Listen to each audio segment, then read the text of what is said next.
Imagine waking tomorrow morning with a body that feels calm rather than rushed, settled rather than tense. Imagine opening your eyes after a full night of uninterrupted sleep, not because an alarm pulled you out of darkness, and not because your bladder demanded attention, but because your body decided, on its own, that it was ready to begin the day. There is a quiet confidence in mornings like that, the kind that lets you sit with your coffee, breathe deeply, and feel present instead of depleted. For many adults over 60, that experience feels distant, it's almost mythical. Sleep becomes fragmented, nights become negotiations, and slowly, without realizing it, we accept exhaustion as a normal part of aging.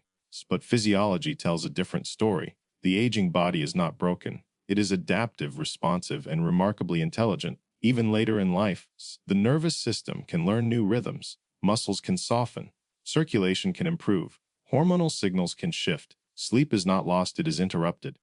And what interrupts sleep is often not the brain alone, but the body beneath it. Tension, fluid dynamics, nerve signaling, posture, habits, and timing all conspire quietly.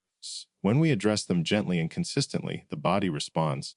Tonight, we are not chasing sleep directly. We are creating the conditions in which sleep naturally emerges. This is an important distinction. Sleep cannot be forced, but it can be invited.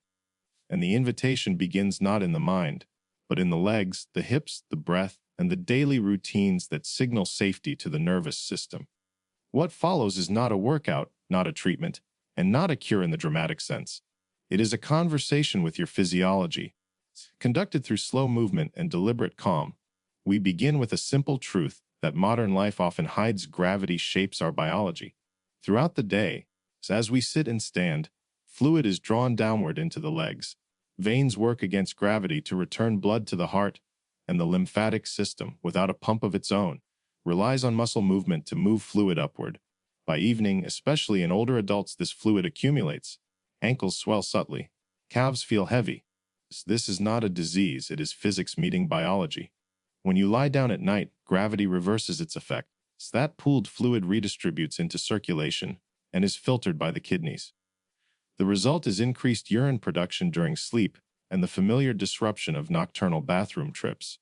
This process is not a failure of the bladder. It is delayed fluid management. To change the night, we must work earlier in the evening, before the body reaches the pillow. The ankle pump is deceptively simple, yet physiologically profound. By pointing and flexing the feet, you activate the calf muscles, often called the body's second heart. Each contraction compresses deep veins and propels blood and interstitial fluid upward. This reduces peripheral pooling while you are still awake, allowing the kidneys to process excess fluid before sleep. As you move slowly, rhythmically, and without strain, you are not exercising strength. You are restoring circulation. Breath matters here. Inhalation slightly increases intra-abdominal pressure. Exhalation reduces it. Coordinating breath with movement enhances venous return and calms the autonomic nervous system. Over the course of a minute, warmth appears in the lower legs, a sign of reawakened circulation. More importantly, the nervous system receives a subtle message: movement is complete, effort is ending, and rest is approaching. From the ankles we move upward, because the body is an integrated system. The lower back and hips serve as a crossroads for nerves that influence pelvic organs. Chronic tightness in these regions creates low-grade stress signaling. Muscles that never fully relax tell the brain that vigilance is required. Sleep, however, requires surrender. The single knee hug gently decompresses the lumbar spine. As one knee draws toward the chest, the pelvis posteriorly tilts, relieving pressure on lumbar joints and soft tissues. The stretch reaches not only muscle fibers but mechanoreceptors, sensory receptors that inform the nervous system about position and safety. Slow alternation between sides reinforces symmetry and reduces guarding. What matters most here is not range, but intention. The movement is slow, deliberate, and accompanied by breath. Inhaling into areas of tension improves oxygenation. Exhaling lengthens muscle spindles and reduces reflexive tightening. Over time, this reduces background stress signals that interfere with deep sleep architecture. The spine begins to feel supported rather than defended. Next, we address the hamstrings, large, powerful muscles that quietly influence pelvic position. When shortened, they pull the pelvis into posterior tilt or asymmetry, altering pressure distribution in the pelvic cavity. This can increase bladder sensitivity and create the sensation of urgency even in the absence of fullness. Stretching these muscles is not about flexibility for its own sake, it is about spatial relief. The gentle hamstring glide avoids aggressive static stretching.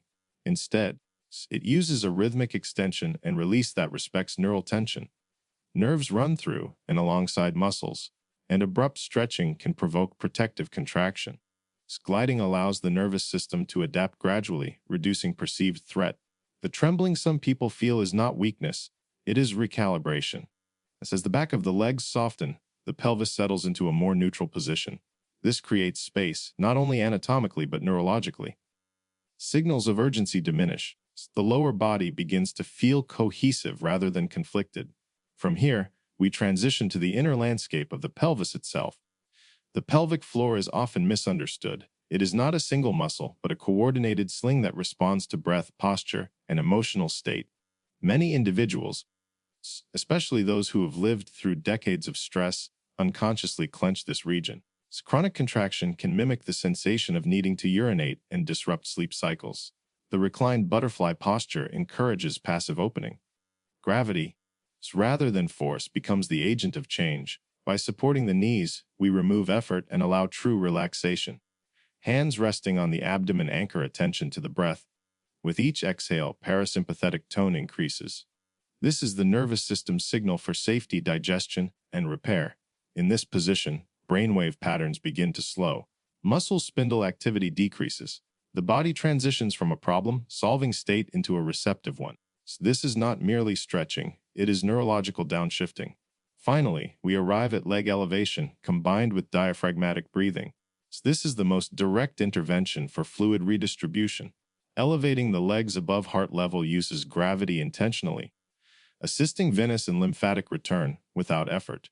When combined with slow, controlled breathing, the effect multiplies.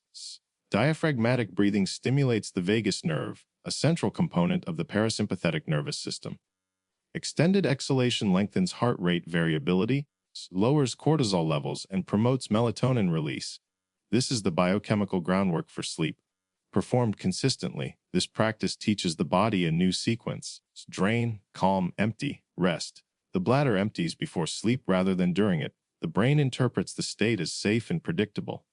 Movement alone, however, is not sufficient. Timing and environment matter. This is where habit becomes biology.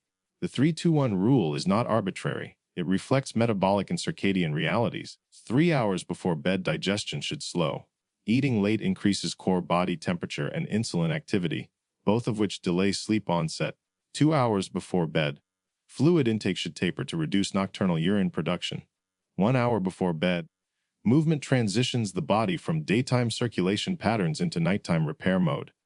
Light completes the signal. Bright overhead lighting suppresses melatonin. Warm, dim light mimics sunset and prepares the brain for darkness. Sound matters too. Gentle, repetitive sounds reduce cognitive rumination and support theta brainwave activity.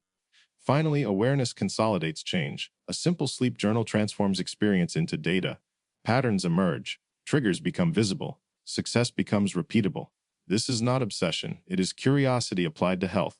Change does not require perfection. It requires consistency and kindness. One movement, one habit, one evening at a time. The body responds not to force, but to trust. If you are listening to this, it means you have not given up on rest.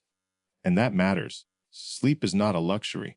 It is a biological necessity and a learnable skill. Your body remembers how to rest. You are simply reminding it. Tonight, breathe, move gently, dim the lights, and allow physiology to do what it has always known how to do: restore you.